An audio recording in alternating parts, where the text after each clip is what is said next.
you're here. We are going to begin worship today with a couple of songs. If you'd like to, you can stand with us. But we're just going to ease on to this first one.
Your heart is generosity.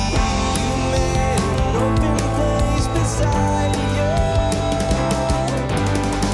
Your love is running free. Your heart is calling out to me. You made an open place beside you. Oh, your love is making space. Your heart is generosity.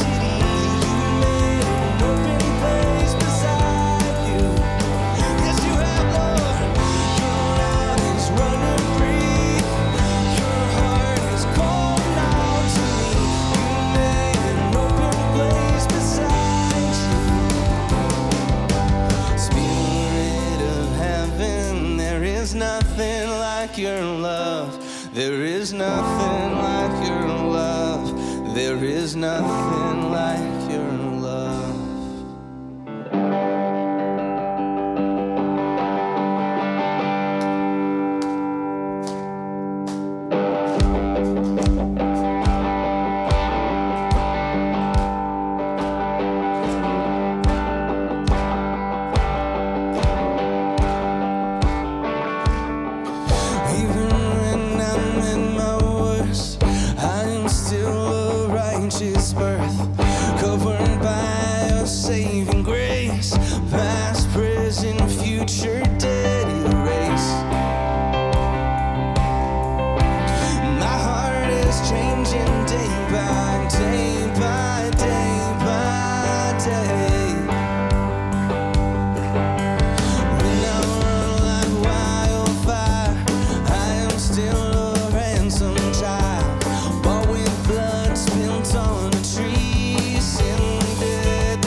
justified with new life. But I'm never the same when I remember the gift of your grace. Builds my faith, and I'm not who I was.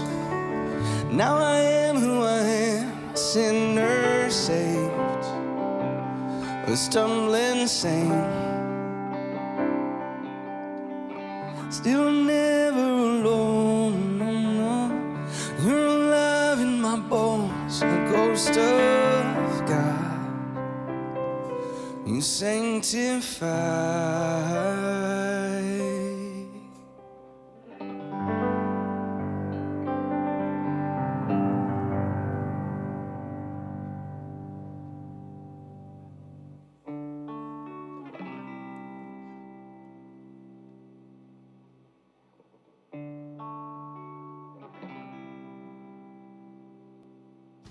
Good morning, everybody. My name is Kate, and this is Noah, and we are going to take us through communion this morning. So, welcome to Meizon, and we really mean that. We really mean a true welcome to everybody. And I think for many people who come here, one of the really special things about Meizon is the way that we do communion. And for different people, there are different reasons why maybe they haven't felt the most comfortable in other churches being part of the communion celebration.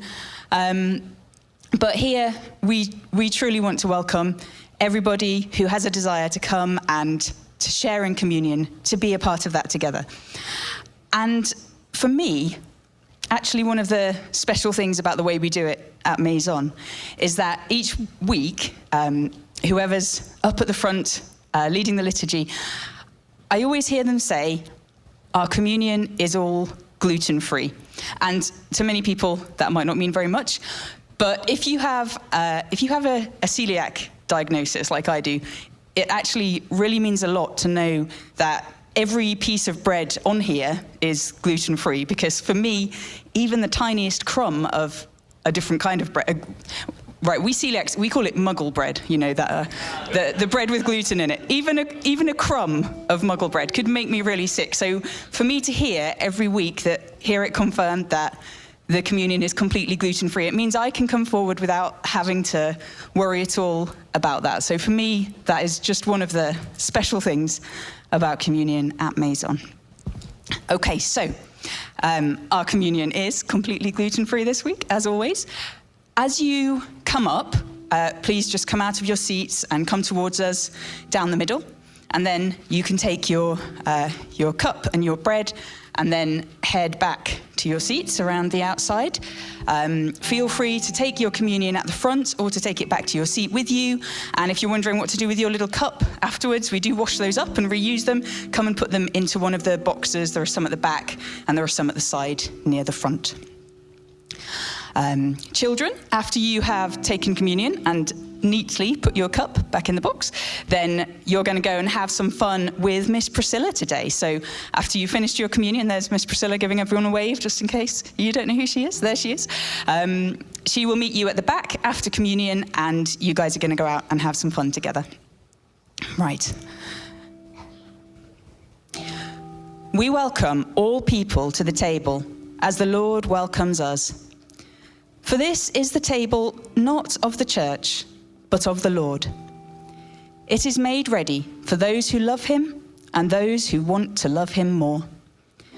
So come, you who have much faith and you who have little. Come, you who have been here often and you who have not been here long. You who have tried to follow and you who have failed. Come. Because it is the Lord who invites you. It is his will that those who want him should meet him here. Please feel free to join with me in the prayer. God, we confess that we have sinned against you in thought, word, and deed, by what we have done and what we have left undone. We have not loved you with our whole heart. We have not loved our neighbors as ourselves. We are truly sorry and humbly repent. Christ, have mercy on us and forgive us, that we may delight in your will and walk in your ways, to the glory of your name. Amen. In the name of Jesus Christ, your sins are forgiven. Come.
You give life, you are love, you bring light to the darkness, you give hope, you restore every heart that is broken.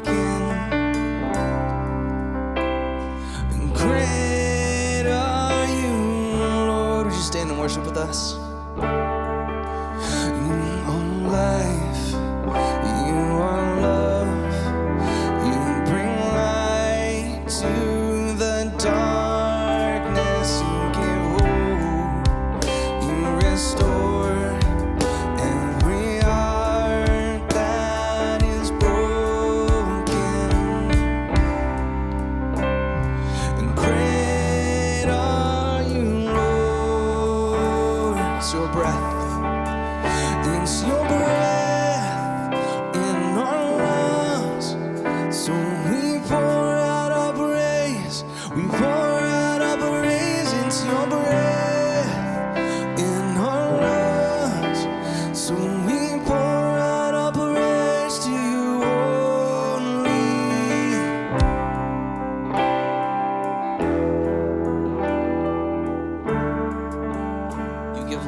The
Our hearts will cry, these bones will sing.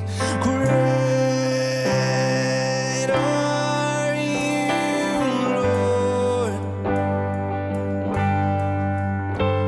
and all the earth will shout your praise. Our hearts will cry, these bones will sing. Great are you, Lord. All the earth and all the earth will shout your praise. Our hearts will cry, these bones will sing. Great are you, Lord. And all the earth and all the earth and all the earth will shout your praise. Our hearts will cry, these bones will sing. Great are you, Lord. It's your breath. It's your breath in our lungs. So we pour out our praise. We pour out our praise. It's your breath in our lungs. So we pour out our praise to you only. It's your breath in our lungs. So we pour out our praise. We pour out our praise. It's your breath in our lungs. So we pour out our praise to you only, Lord.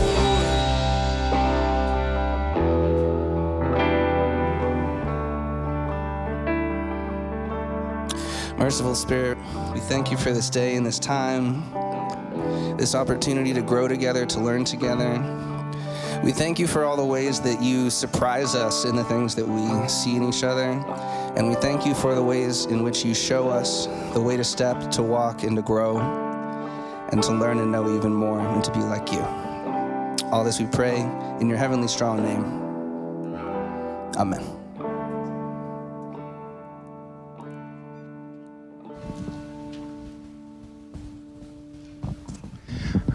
Cool. Well, good morning, everybody.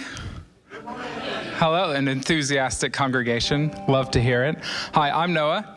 You might know me as the husband of that charming British lady who does the announcements from time to time. They asked her to do the announcements today and to lead the communion liturgy, and I was just going to be eye candy all day, but I said no. I said no. It's Father's Day. It's special. I get to have my moment, and this is my moment, so thank you. Thank you. Well, I'd like to welcome everybody here today. So it's Father's Day, whatever that means to you. Maybe it's a celebration. Maybe you're celebrating your independence. Maybe you're celebrating your family. Maybe you're grieving today. Maybe it's painful. But anyway, you see Father's Day. We're glad that you're here with us today. So whether you're joining us in person or online, we're welcoming everybody here today. Thank you for choosing Meizon. It's fantastic. So Meizon comes from a Greek word meaning greater. We're all about creating greater spaces here in Gainesville and online for people to hear and experience the good news of Jesus. Cool. So, and if you are joining us online, make sure you like, comment, smash that subscribe button, and share our program with a friend. It's fantastic to see everybody engaging, whether it's online in our Discord, TikTok. You're truly welcome here today.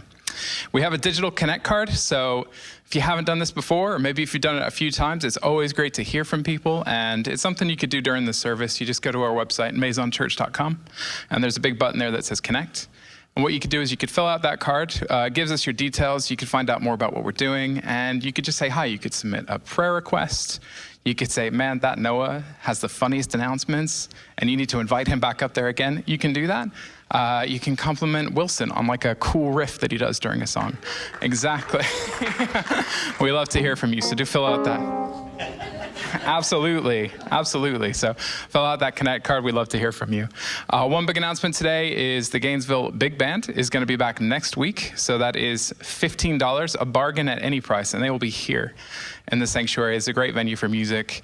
They're playing at 2 p.m. It's $15 on the door, and everybody's welcome. Love to see this place full. It's always a good time. Financially supporting Meizon is always an option. If you go to meizonchurch.com, again, instead of connect, you can also go to give. That's a great way to set up financial donations. You can manage your giving.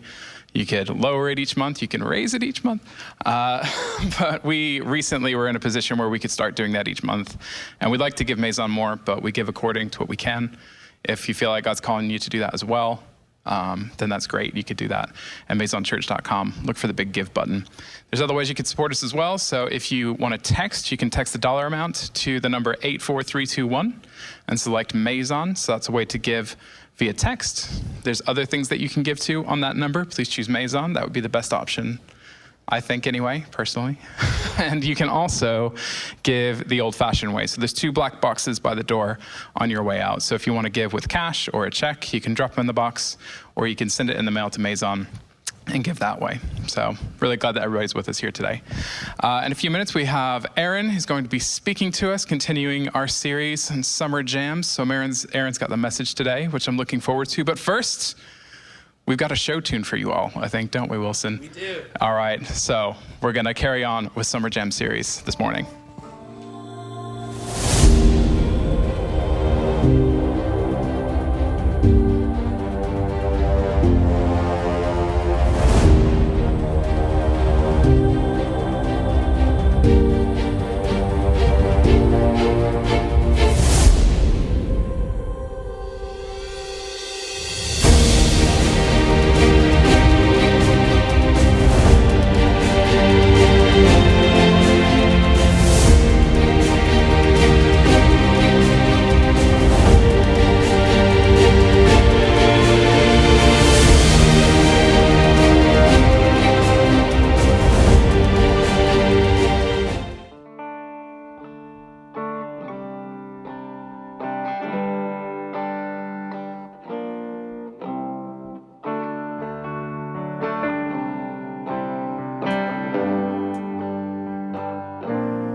You stumble through your days, got your head hung low. Your skies are a shade of gray, like a zombie in a maze.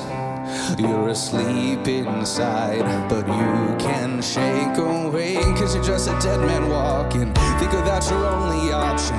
You can flip the switch and brighten up your darkest day. Centers up the colors blinding, take the world and redefine it. Leave behind your narrow mind, you'll never be the same. Come alive, go and ride your light. Let it burn so bright, reach it up to the sky, and it's open wide. You're electrified, and the world becomes a fantasy more than you could ever be, 'cause you're dreaming with your eyes wide open. And you know you can't go back again to the world that you were living in, 'cause you're dreaming with your eyes wide open. So come alive, I see it in your eyes. You believe that lie, you need to hide your face. I'm afraid to step outside, so you lock the door. But don't you stay away, you're living in the shadows. You'll never know how that goes. Lose what you see, no, you'll never be the same. You'll be the light that's shining, bottle up, keep on trying, prove there's more to you. Can I be a friend? Come alive.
Good morning. My name is Erin.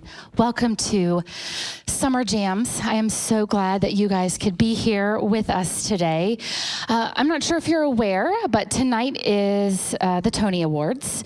So I figured I would, dress appropriately for them. Found my one remaining bridesmaid's dress that still fits.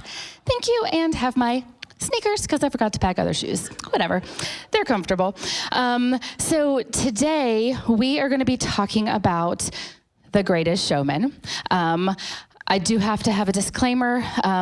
P.T. Barnum was not the nicest person in real life. He's definitely more romanticized his story in this movie. But today we're going to go with the romanticized movie version, okay? Perfect. Great. Thanks for being with me. I love this movie. I love the songs. We have been singing them in the car for ages. We have been on a bit more of a Hamilton and Taylor Swift kick for this last year. Rightly so, but Greatest Showman always will have a place in our hearts. And so P.T. Barnum had a dream in that movie. He wanted to make a name for himself, a better life for himself. And we're going to talk about that some today. The characters in Barnum's show, they had a dream as well. Their dream was to belong, to have a voice, to have a place to be a part of. And we're also going to talk about Joseph today from, you'll find his story in Genesis. It starts in chapter 37. If you grew up in church, you may remember his story as Joseph and the coat of many colors. So that's the Joseph that we're going to talk about today. But we all have dreams. We all have hopes of things that we want to accomplish one day. And we also have dreams that we just have at night, which is the type of dream that God gave Joseph. And we'll talk about that later. But first, I wanted to start with one of my dreams. As a teenager, I very much so wanted to win an Academy Award. And it was probably really not in the cards because I, wasn't actively pursuing acting, but just the thought of being known and winning an award and dressing fancy, which if you know me now, I'm really not a fancy person, so it's kind of funny. But it was just a dream of mine. And my parents, I'm very thankful for them for many reasons. One of them being the sturdy coffee table that they owned during that season of my life, because I spent a lot of time standing on it, singing into the remote control or a hairbrush, practicing my Academy Award speech for when I would inevitably one day win. And so back when malls were more of a thing, my mom took me up there. I may have actually driven by myself. Either way, I was at the mall, JCPenney, wonderful little place. And picture, if you will, I had just selected a few dresses to try on for my Academy Award acceptance. And I was in that big dressing room at the end, that one that's like the whole width of the dressing room. It's got the full-length mirror. There's the bench if you want to sit down, if you want to see how the outfit works while you're sitting. There's plenty of space to twirl. And I was in there, and I tried on a couple things, and then I tried on this deep magenta, not like hot pink, like it was like more of like a magenta burgundy kind of deeper color. The top was like this fitted tank, and it was velvet, and it just went into this beautiful full flowing skirt, and it spun incredibly, and I just, like, the heavens opened up, light shined down, angels sung, and I knew this was the dress. So I pulled out my 35 millimeter camera, because phones weren't a thing back then, and I took a picture of myself to capture that moment. And I dreamed of what that would be like. So if you would bear with me for just a minute, my daughter Elizabeth is going to come up and help me. And I'm just going to show you what I imagined that night to be like for me. So one moment. Big hand for Elizabeth. Thank you.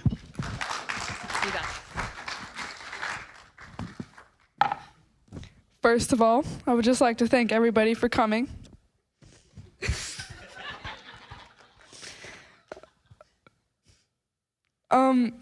The nominees for Best Actress are Judi Dench for her role as Queen Victoria in Miss Brown, Kate Winslet for her role as Rose in Titanic, and Erin Bruchert for her role as Francesca in The Designer. And the winner is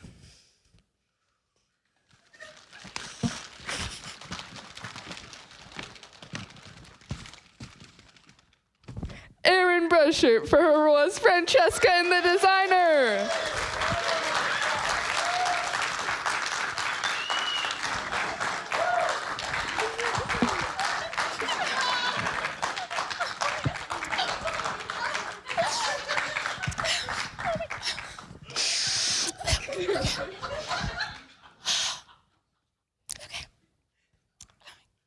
you guys, I can't.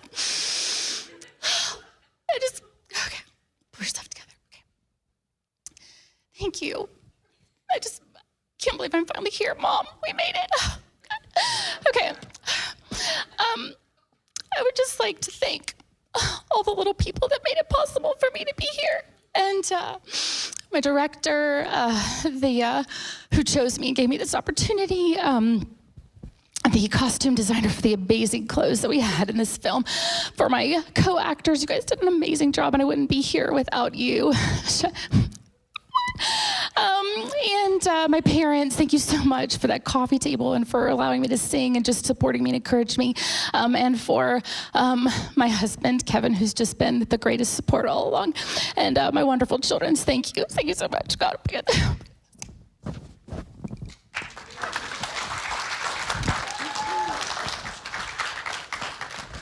Thank you for letting me live out that dream. I really appreciate it. I do wish I had the other dress. It was much more fabulous, but you win some, you lose some. So I'm sure it's probably not going to come as a shock that I, alas, did not win an Academy Award or any awards that were ever presented on TV. I did, however, have a couple, awesome roles in my church youth group with a drama group that I was a part of. I was a mime. It was really cool. And then I was the lead clown on one of our missions trips to New York City. If you're afraid of clowns, just forget that I said that. If you're not, it was a really awesome trip. And I need my water. Sorry, I wasn't expecting that, to win that award this morning, and it was just a little water.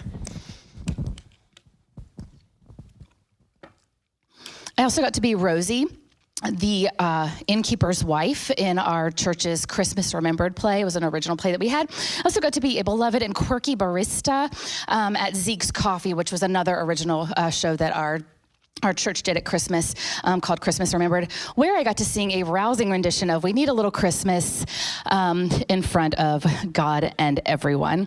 Right in between these two amazing ladies, like the ladies that sing all the time at church. That was a big thing in the 90s anyhow. And I was right in between them and like, oh my gosh. So that's pretty much the extent of my dream right there. So it was great. It was wonderful. But we all have those kinds of dreams. But the dreams that I want to talk about today are those dreams that God puts in our heart, those things that we're passionate about, those things that give us life. And those are the types of dreams that I want to talk about today.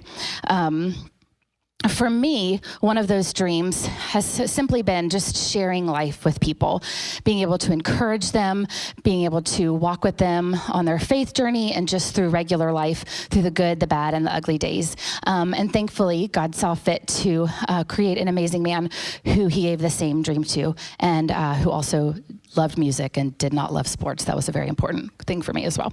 And God put us together. And so it's been wonderful to be able to do that with him over the years. So in the movie, have any of you guys ever watched The Greatest Showman? Anybody? A few of you? Okay, great. If you haven't, you need to watch it by next week. There will be a pop quiz at the end. Just kidding. So quick summary of the movie. It's about P.T. Barnum and him and his dream to create, one of the greatest shows in the world. So as a young man, he's dreaming of making a name for himself. He works hard to earn money, marries his childhood sweetheart, and he creates a show filled with various characters and those who are kind of on the outcasts of society, who are labeled freaks or things like that, who might look different than most of people, and who weren't welcome in society. And he encouraged them, he saw the good in them, and he created a space for them to come alive, as that song was about. Have you guys ever felt like that? Maybe like you were out of place or like you didn't belong, and just struggled with some of those thoughts? I know I have, and in my journey of sharing, life with people, and just in the process of day-to-day life, I've had a long season where I lost myself, and I just turned inward and got caught up in just the everyday stuff, and struggled with depression, and lost my confidence, and doubted, my voice that I felt like God had given me to share with other people. and to be able to speak into their lives. I love the scene that takes place around that song that Wilson sang for us and the band did this morning. And basically he has advertised all around town and all of these people are lining up to get a spot in his show. It's kind of like a casting call for today. And he had all these people coming and they're all looking for a chance to possibly be a part of something. And that song is taking place as well. It's kind of like a montage. It's the first day of their show and they're all in the back getting ready. And Barnum sings, "I see it in your eyes. You believe that lie that you need to hide your face, afraid to step outside, so you lock the door. But don't you live that way. No more living in those shadows."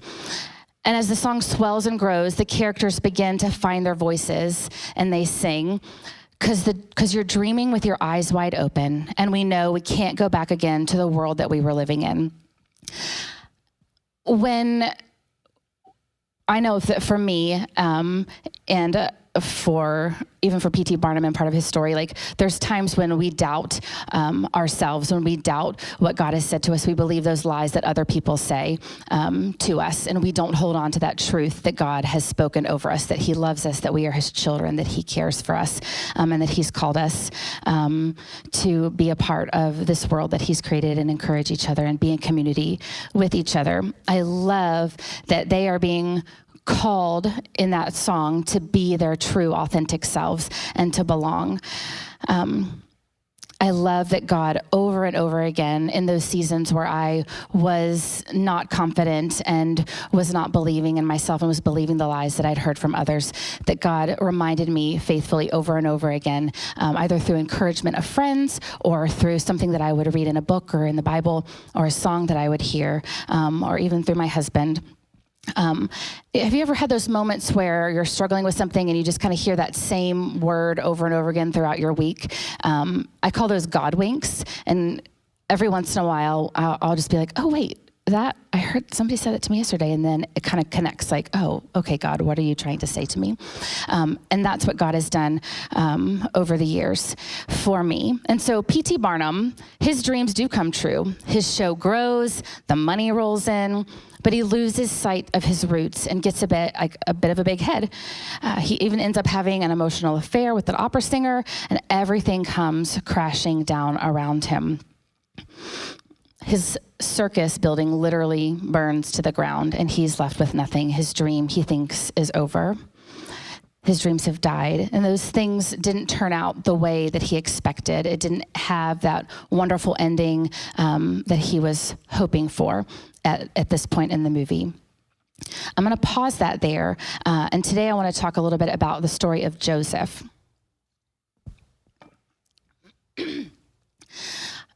So Joseph, or Joe, if you will, is 17 when our story starts, and he is the favorite son of Jacob. Sorry, that water went the wrong way. And one night, the 17-year-old is sleeping, and he has a dream. Now, I do imagine it in present day sense, where he's sitting around the table the next morning with all of his brothers eating breakfast. And he's like, hey guys, I had this dream last night. Let me tell you about it. We were out in the field and we were tying up bundles of grain. And then suddenly my bundle stood up tall and straight and all of your bundles bowed down to mine. How cool is that, right? And these brothers already didn't like Joseph. They were already mad at him. They'd been out in the fields attending, taking care of their sheep, and Joe had seen them doing some things that they weren't supposed to do, and he went back and he told his dad, and they already didn't like him because he was dad's favorite, and now they were like, dude, really? Like, you're tattling on us? This is ridiculous.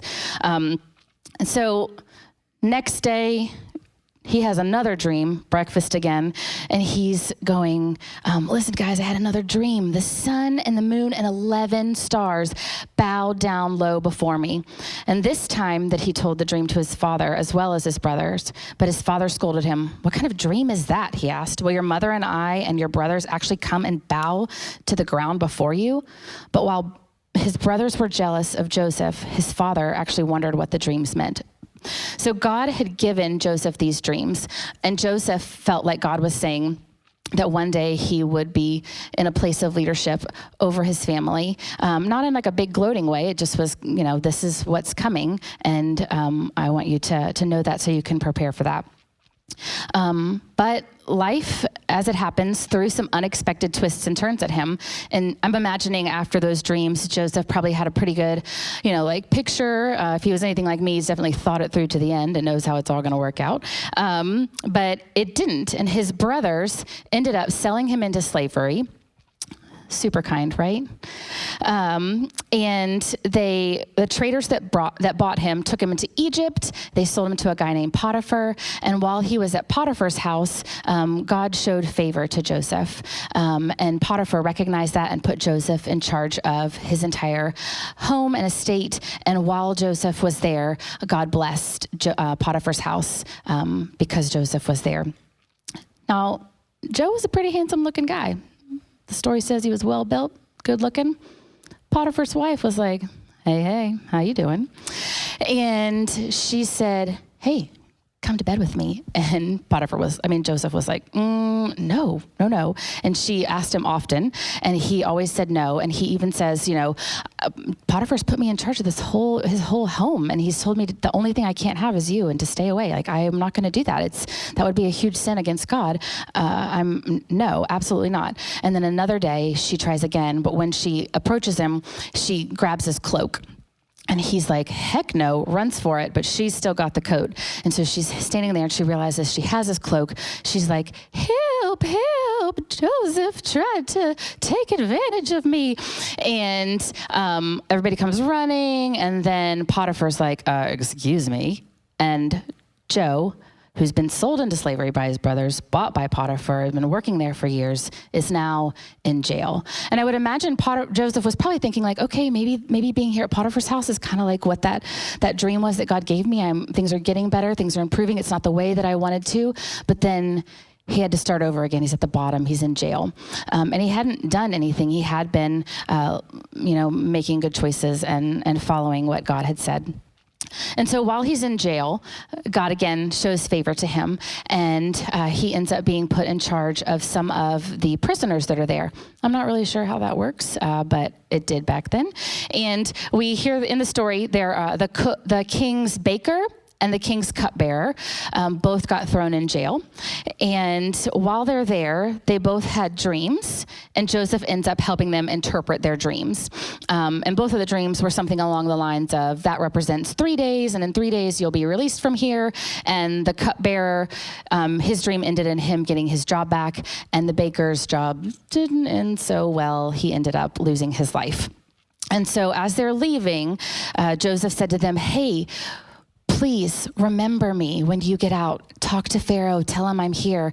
And Joseph was thinking, maybe I'll be able to get out and go home and be with my family and start living those dreams that God had put in his heart.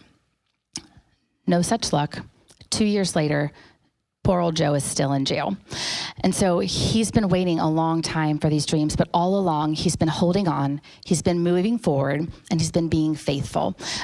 And he's been trusting in the truths and the promises that God has given to him. And so Pharaoh has a dream, and he calls all of his people, and nobody can interpret it for him. And then all of a sudden the cupbearer goes, oh, wait a minute.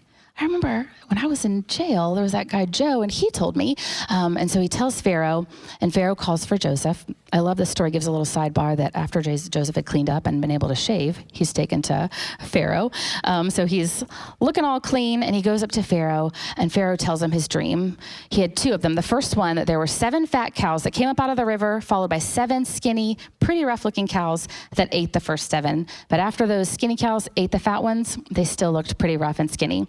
The second dream was 7 healthy and good heads of grain on a stalk that were swallowed by 7 skinny, rough-looking grains. Long story short, the dreams meant 7 years of surplus, 7 years of, feast, followed by 7 years of famine. And as Joseph explains, this is what God is saying, that there will be those 7 years of feast and 7 years of famine, and you should find someone that you can put in charge because God is telling you what's coming, and you can have someone who can prepare and plan so that you guys can be taken care of during those 7 years of famine. And Pharaoh talks to his advisors and says, hey guys, like this guy obviously, is hearing from God and has wisdom, and ends up putting him in that place of leadership. And Pharaoh says to Joseph, you will be in charge of all of my kingdom, second only to me. No one will lift a foot or a hand unless you say.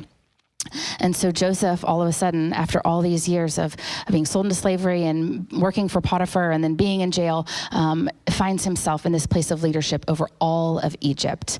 And while he's there, the famine happens after those 7 years. He stores all this grain, and then people from other lands during the famine are coming to Egypt to get food because they're starving. And Joseph's brothers are sent by their father Jacob to Egypt, and they end up in front of Joseph, and they don't recognize him, and they bow down before him, and they say, please, will you allow us to buy food and take it home to our family so that they do not starve? And they don't realize that it's Joseph, but Joseph in that moment remembers that dream that God had given him. And long story short, he gives them some things. He sends them back. He does keep one of the younger brothers so that he can have that as collateral for them to come back and bring his father. And there's a bit of back and forth. But in the end, all of his brothers and his father and his mother and all of the nieces and nephews all end up coming to Egypt and being there. Pharaoh invites them because they're Joseph's family, and they're restored, and Joseph is in that leadership over them. And when they find out in that moment, when Joseph reveals to them, hey guys, it's me, it's Joseph, I'm alive, I'm here. The brothers are afraid, but then he's like, don't be afraid. What you intended for evil, God has used for good. It was God's plan that would happen so that I could be here and that I could save this grain to help all of Egypt, and that I could also help you, and that we could save our family, and that there would be a remnant that's left. There were so many twists and turns. It didn't work out the way that Joseph thought it would. I'm sure there were days where he was like, ugh, I do not want to be here. I just want to be home with my family. I'm alone. I miss them. I want this to be different. But he kept moving forward. He held on to those promises from God, and he was faithful. And God brought that dream into fulfillment. Now, our dreams might not be ones that affect a whole nation or change the entire world, but our dreams that God has put in our heart can change the lives of those that are around us, right? I want to encourage you, whatever you're going through, to hold on, to keep moving forward.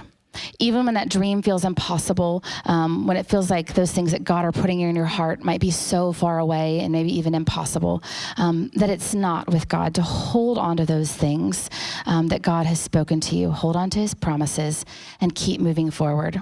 When Joe was sold into slavery by his brothers, he struggled with those things, but he kept moving forward. And P.T. Barnum did as well.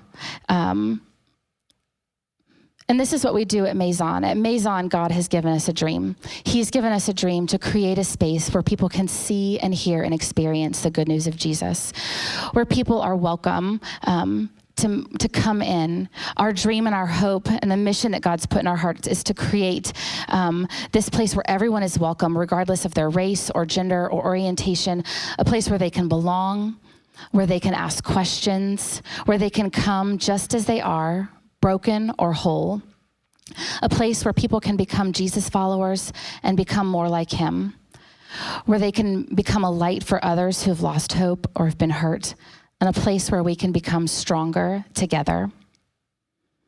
Our dream here at Meizon is to continue to have this space where everyone's welcome and everyone can belong and believe and become part of this community and be part of God's family, where everyone knows they have a seat at the table and they are welcome, despite where they've come from or what people have told them in the past. And it's not always easy, It's hard as we stretch and grow, but we hold on to God's promises and we hold on to his faithfulness and the things he's spoken to us, and we keep moving forward. As I wrap up today, I'd like for us to just take a minute and pause. I have a couple questions for you guys that I just want you to think about. You can close your eyes if you're comfortable. If not, then you can, you're welcome to keep them open. But are there any dreams or passions that God has put inside of your heart?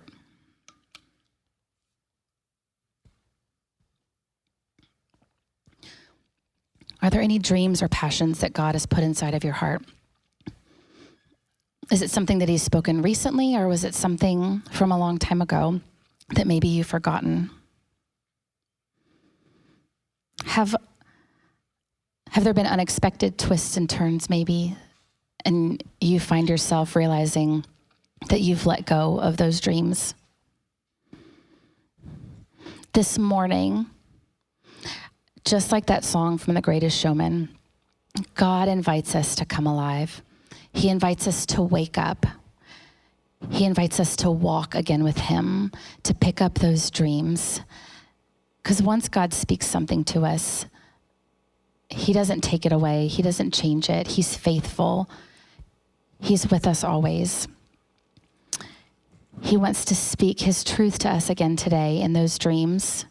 He tells us not to believe those lies that we might have been told about our worth or our abilities, or maybe even that those dreams are impossible. God invites us to come alive. He's inviting you and me to wake up and dream with our eyes wide open. And when we do, we won't be able to go back to the way things used to be. No more living in the shadows. Pray with me, please. God, thank you for the dreams that you've given us, for the things that you spoke to me when I was younger, that you've been faithful to walk with me through all the twists and turns. And God, for the things that you've spoken in the hearts of people that are here today in this room and the people that are listening at a later time. God, I pray that you would begin to stir those things in our heart. If they're dreams that we've forgotten, that you would speak your life and your truth into us and into those dreams again.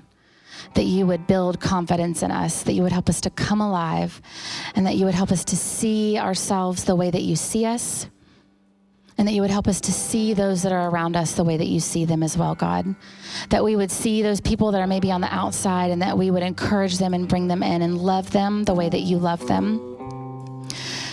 God, I thank you that you are faithful. And for those of us with dreams that you've given us now, who are actively pursuing them and walking in them and living them out, God, I pray that you would continue to encourage us and speak your blessing into those things and show us the steps and directions and things to do, especially when those twists and turns pop up as they do in life. Thank you that you are faithful. Thank you that you give us dreams and passions and life, and that you breathe into us.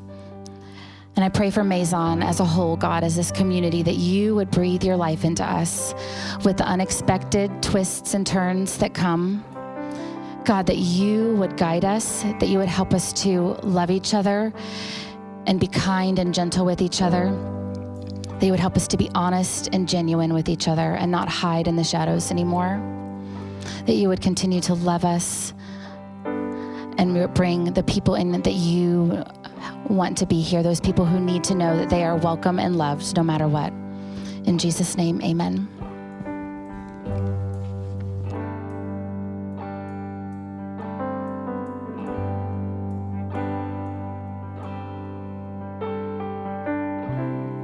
Church, as a response, would you rise and sing with us?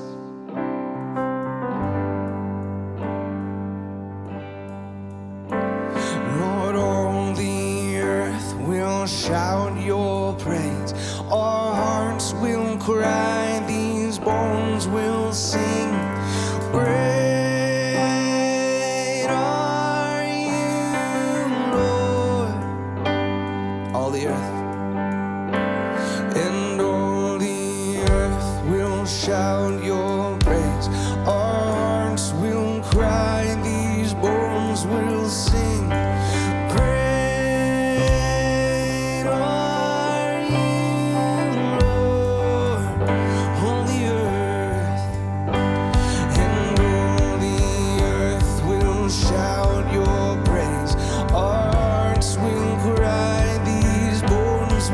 sing. Great are you, Lord. All the earth, and all the earth will shout your praise. Hearts will cry, these bones will sing. Great are you, Lord. It's your breath in our lungs, so we pour out our praise. We pour out our praise. It's your breath in our lungs, so we pour out our praise to you only. It's your breath in our lungs, so we pour out our praise. We pour out our praise. It's your breath in our lungs, Lord, so we pour out our praise to you only.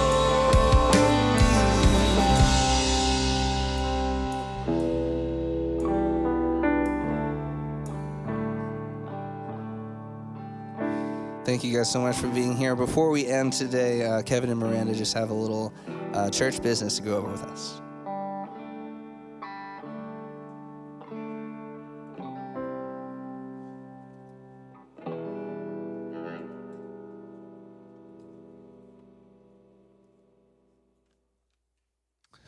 Hey. Oh, man.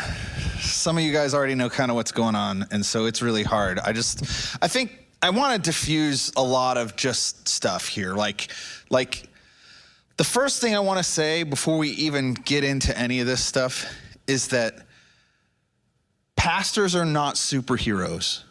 Okay, I think like sometimes, so a lot of us who've grown up in church and we've had church experiences, there's this idea that like somehow like the pastor or the pastors of churches are like these like ultimate beings, right? Like that we have it all together. We don't have problems. We don't live real normal lives, right? We're like on this other level. And I just want to say before we talk about any of this, we are normal people. And we have feelings and emotions, and we have struggles, and we make mistakes. I know this is crazy, but we're not perfect. Miranda's not perfect. Drake's not perfect. I'm not perfect. And so before we get into any of this, just understand that we are coming before you guys just because we're trying to be honest and real and authentic, and we want to we want to start there. We want to start from a place of just understanding, like, hey, we're all people, we're all flawed, we all make mistakes. Okay, yeah. So we don't want to pretend we have it all together, and we don't want to project a false image for you. Yeah.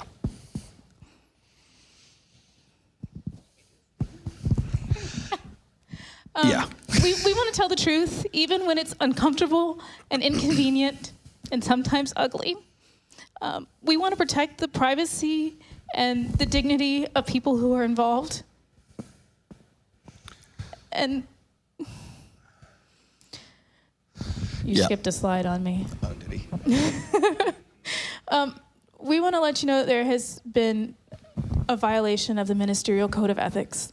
The Code of Ethics is a document that the disciples of Christ, which is the denomination that we're part of, has developed and implemented for those who are on pastoral tracks, like Drake and Kevin and myself.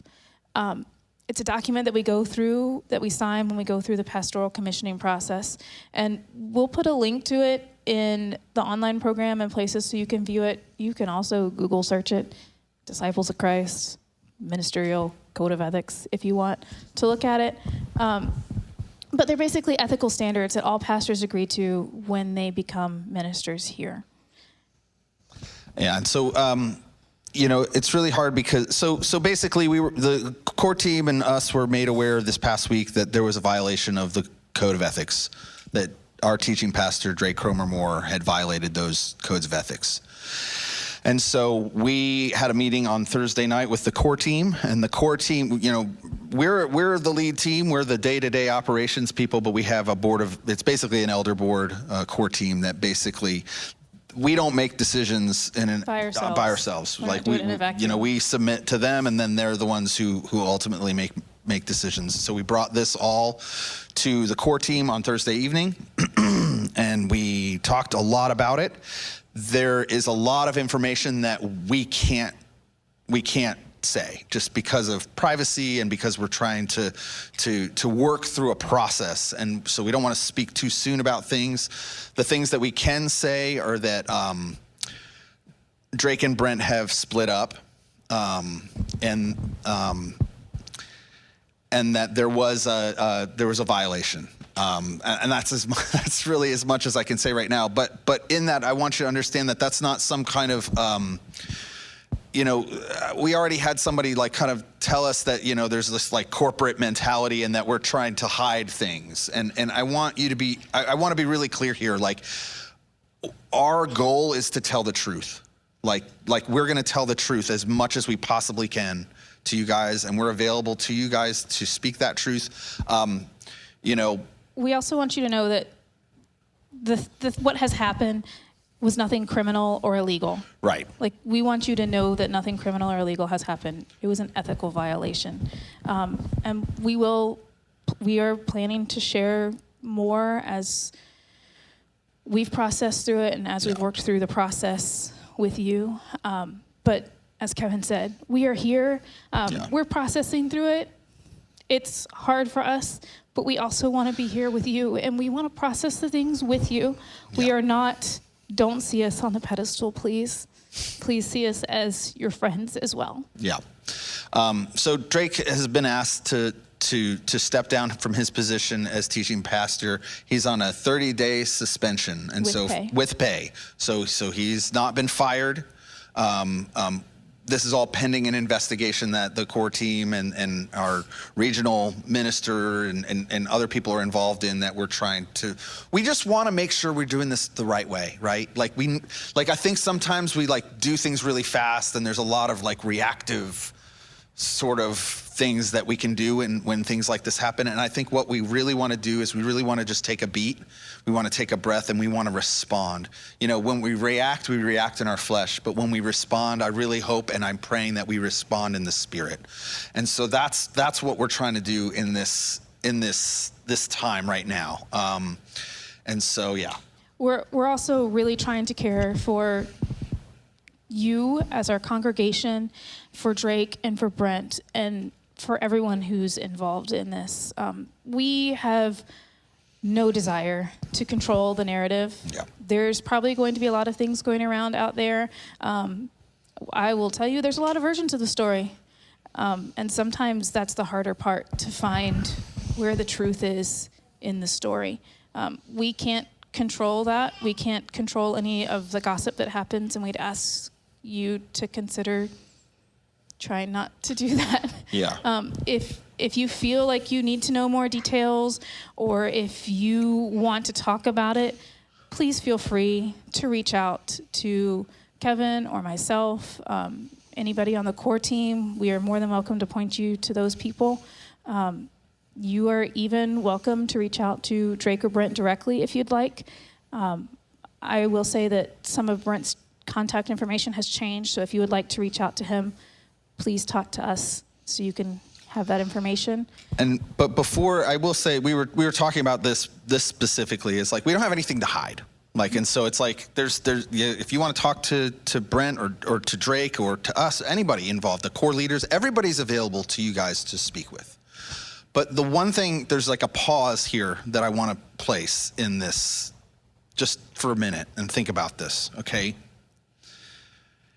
Information doesn't always bring peace, okay? Our desire to know and understand everything doesn't always end at that road doesn't always lead us to a place where we love people better. This is my pastoral advice to you guys. So really get this, okay? I'm going to tell this story because I think it's better to hear it in a different context and then overlay it this. So about 20 years ago, I was at a church in Nashville. And there were these key people, this couple that was really involved in our church, and they were small group leaders, and they were very, very active. He played on the worship team with me, and they went through a very, very messy divorce. And there wasn't a lot of information. I wasn't on the inside. I didn't know all the people. I didn't know all the players, and so I felt very left out of kind of knowing what was going on. And I remember having lunch with my worship pastor, and I just said, "Hey, do you know what's going on with them?" And I was even like, "I'm really concerned. I really want to know, like, what's happening." And his response has changed my perspective on all of this. And this is what I want you to hear. He said, "If I tell you, will it change the way you love them? If I tell you what's happening, is it going to change the way that you love them?" And that like hit me really hard. And I was like, you know what? Maybe I don't. Maybe I don't need to know. Maybe I don't want to know. Maybe I want to love both of them the way that I need to love them. And if I knew all the stuff, maybe I wouldn't love them the way they need to be loved.